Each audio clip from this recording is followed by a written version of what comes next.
bees are welcomed by gardeners who recognise the important role they play in our gardens and allotments. Like other pollinating insects such as hoverflies and butterflies, they move from flower to flower, collecting pollen and nectar, and in so doing help fertilise the flowers, they set seed, and we also get fruit as well.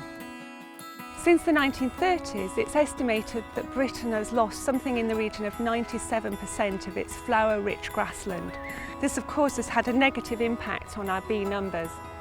But thankfully, in recent years, restoration projects and the increasing popularity of wildflower mixers, such as the one that you see around me, has meant that things are on the up for our bees. And today, I'm going to look at the really simple things that we can all do in our gardens to help bees even more. There are lots of species of bee in Britain. The honeybee, of which we have just one species, is a social bee and typically lives in large colonies, usually in managed hives, and is the only bee to produce honey and beeswax. Most of us will recognise a bumblebee with its large furry body. We have over 20 species of bumblebee in the UK.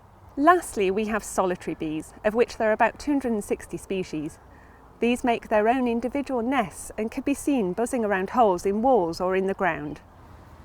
Of course, one of the most obvious things we can do in gardens is plant nectar and pollen-rich flowers. There's a whole range to choose from of bee-friendly flowers on the RHS Perfect for Pollinator list. If you're not sure, then really simple thing to look out for is to choose flowers that are single, like this rose we've got here. This is going to have more accessible pollen and nectar than heavy double forms. And if space is a bit tight, my three favourite bee plants have got to be Phacelia, tanacetifolia, which is really easy to grow annual, Catmint or Nepeta, grow that in any border, and Lavender, fantastic in a pot. Another way to help is to avoid disturbing natural nest sites, such as the base of hedges or long grass, which is where bumblebees prefer to nest. Don't be too worried if you've got a few bare patches in your lawn.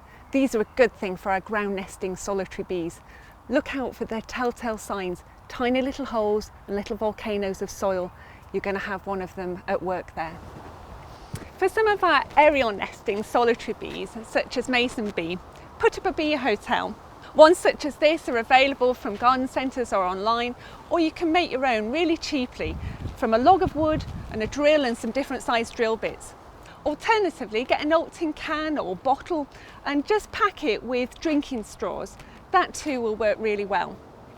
For our bumblebees, they seem to prefer natural nest sites. But the latest species to the UK, something called the tree bumblebee, will readily take up residence in a bird box. If you've got a lawn or grass area, why not leave it a little bit longer between cuts? That way it'll allow bee-friendly plants like clover and knapweed to flower. Think carefully about whether you need to use pesticides, and if you do spray, avoid spraying open flowers, which will put our bees and other pollinating insects at risk. You could even become a beekeeper. This is a hobby that more and more people are taking up, and you don't have to live in a rural area. Urban beekeeping is really on the rise. So wherever you live and whatever the size of your garden, there's simple ways you can help our British bees. So spare them a thought next time you're choosing plants for your garden and transform your patch into a bee haven.